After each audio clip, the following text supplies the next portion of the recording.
Mark 8ஆம் அதிகாரம் 1-38 அந்நாட்களிலே திரளான ஜனங்கள் கூடி வந்திருக்கையில் அவர்கள் சாப்பிடுவதற்கு ஒன்றுமில்லாத போது இயேசு தம்முடைய சீஷரை அழைத்து, ஜனங்களுக்காக பரிதபிக்கிறேன்.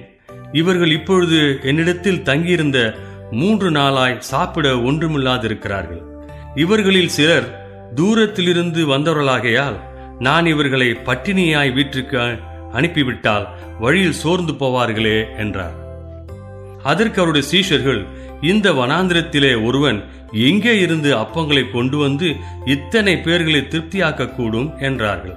அதற்கு அவர், உங்களிடத்தில் எத்தனை அப்பங்கள் உண்டு என்று கேட்டார். அவர்கள் 7 அப்பங்கள் உண்டு என்றார்கள். அப்பொழுது அவர் ஜனங்களை தரையிலே பந்திருக்க கட்டளையிட்டு அந்த 7 அப்பங்களையும் எடுத்து ஸ்தோத்திரம் பண்ணி பிட்டு அவர்களுக்கு பரிமாறும்படி சீஷரிடத்தில் கொடுத்தார். அவர்கள் ஜனங்களுக்கு பரிமாறினார்கள். சில சிறு மீன்களும் அவர்களிடத்தில் இருந்தது. அவர் அவைகளையும் ஆசீர்வதித்து அவர்களுக்கு பரிமாறும்படி சொன்னார். அவர்கள் சாப்பிட்டு திருப்தி அடைந்தார்கள். மீதியான துணிக்கைகளை 7 கூட நிறைய எடுத்தார்கள். சாப்பிட்டவர்கள் ஏறக்குறைய 4000 பேராயிருந்தார்கள். பின்பு அவர் அவர்களை அனுப்பிவிட்டார்.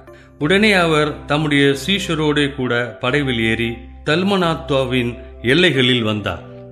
அப்பொழுது பரிசேயர் வந்து அவரோட கூட தர்க்கிக்க தொடங்கி அவரை சோதிக்கும்படி வானத்திலிருந்து ஒரு அடையாளத்தை காண்பிக்க வேண்டும் என்று கேட்டார்கள். அவர் தம்முடைய ஆவியில் பெருமூச்சு விட்டு, இந்த சந்ததியார் அடையாளம் தேடுகிறது என்ன?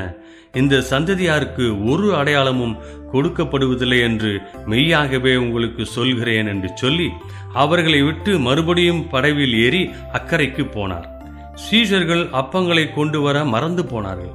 படவிலே அவர்களிடத்தில் ஒரு அப்பம் மாத்திரம் இருந்தது.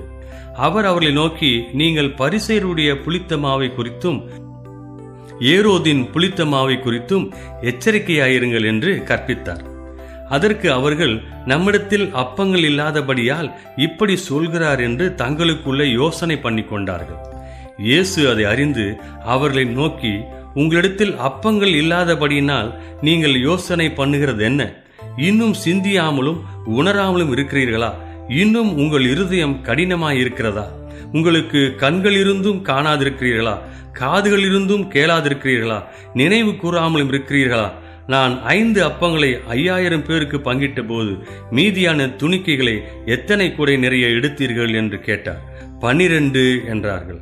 நான் 7 அப்பங்களை 4000 பேருக்கு பங்கிட்ட போது மீதியான துணிக்கைகளை எத்தனை கூடை நிறைய எடுத்தீர்கள் என்று கேட்டார். 7 என்றார்கள். அப்படியானால் நீங்கள் உணராதிருக்கிறது எப்படி என்றார். பின்பு அவர் பெத்சாயிதா ஊருக்கு வந்தார். அப்பொழுது ஒரு குருடனை அவரிடத்தில் கொண்டு வந்து அவனை தொடும்படி அவரை வேண்டிக் கொண்டார்கள்.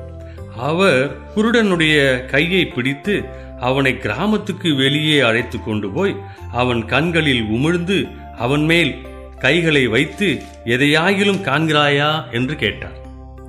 அவன் ஏறிட்டு பார்த்து, நடக்கிற மனுஷரை மரங்களைப் போல காண்கிறேன் என்றான். பின்பு அவர் மறுபடியும் அவன் கண்களின் மேல் கைகளை வைத்து அவனை ஏறிட்டு பார்க்கும்படி செய்தார். அப்பொழுது அவன் சொஸ்தமடைந்து யாவரையும் தெளிவாய் கண்டான். பின்பு அவர் அவனை நோக்கி, நீ கிராமத்தில் பிரவேசியாமலும் கிராமத்தில் இதை ஒருவருக்கும் சொல்லாமலும் இரு என்று சொல்லி அவனை வீட்டிற்கு அனுப்பிவிட்டார். பின்பு இயேசுவும் அவருடைய சீஷர்களும் புறப்பட்டு பிலிப்பு செசரியா பட்டணத்தை சேர்ந்த கிராமங்களுக்கு போனார்கள். வழியிலே அவர் தம்முடைய சீஷர்களை நோக்கி, ஜனங்கள் என்னை யார் என்று சொல்கிறார்கள் என்று கேட்டார். அதற்கு அவர்கள், சிலர் உம்மை யோவான் ஸ்நானகன் என்றும், சிலர் எலியா என்றும், வேறு சிலர் தீர்க்கதரிசிகளில் ஒருவர் என்றும் சொல்கிறார்கள் என்றார்கள். அப்பொழுது அவர், நீங்கள் என்னை யார் என்று சொல்கிறீர்கள் என்று கேட்டார். பேதுரு பிரதியுத்தரமாக, நீர் கிறிஸ்து என்றார். அப்பொழுது தம்மை குறித்து ஒருவருக்கும் சொல்லாதபடிக்கு அவர்களுக்கு உறுதியாய் கட்டளையிட்டார்.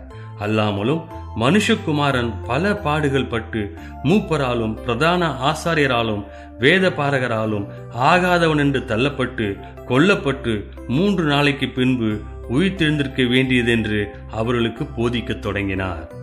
இந்த வார்த்தையை அவர் தாராளமாய் சொன்னார். அப்பொழுது பேதுரு அவரை தனியே அழைத்து கொண்டு போய் அவரை கடிந்து கொள்ள தொடங்கினான். அவர் திரும்பி தம்முடைய சீஷரை பார்த்து பேதுருவை நோக்கி, எனக்கு பின்னாக போ சாத்தானே, நீ தேவனுக்கு ஏற்றவைகளை சிந்தியாமல் மனுஷருக்கு ஏற்றவைகளை சிந்திக்கிறாய் என்று சொல்லி அவனை கடிந்து கொண்டார். பின்பு அவர் ஜனங்களையும் தம்முடைய சீஷர்களையும் தம்மிடத்தில் அழைத்து, ஒருவன் என் பின்னே வர விரும்பினால் அவன் தன்னைத்தான் வெறுத்து தன் சிலுவையை எடுத்துக்கொண்டு என்னை பின்பற்ற கடவன். தன் ஜீவனை ரட்சிக்க விரும்புகிறவன் அதை இழந்து போவான். என் நிமித்தமாகவும் சுவிசேஷத்தின் நிமித்தமாகவும் தன் ஜீவனை இழந்து போகிறவன் அதை ரட்சித்துக் கொள்வான். மனுஷன் உலகம் முழுவதையும் ஆதாயப்படுத்திக் கொண்டாலும் தன் ஜீவனை நஷ்டப்படுத்தினால் அவனுக்கு லாபம் என்ன? மனுஷன் தன் ஜீவனுக்கு ஈடாக எண்ணத்தை கொடுப்பான். ஆதலால் விபசாரமும் பாவமும் உள்ள இந்த சந்ததியில் என்னை குறித்தும் என் வார்த்தைகளை குறித்தும் எவன் வெட்கப்படுவானோ அவனை குறித்து மனுஷகுமாரனும் தமது பிதாவின் மகிமை பொருந்தினவராய் பரிசுத்த தூதர்களோடு கூட வரும்போது வெட்கப்படுவார் என்றார்.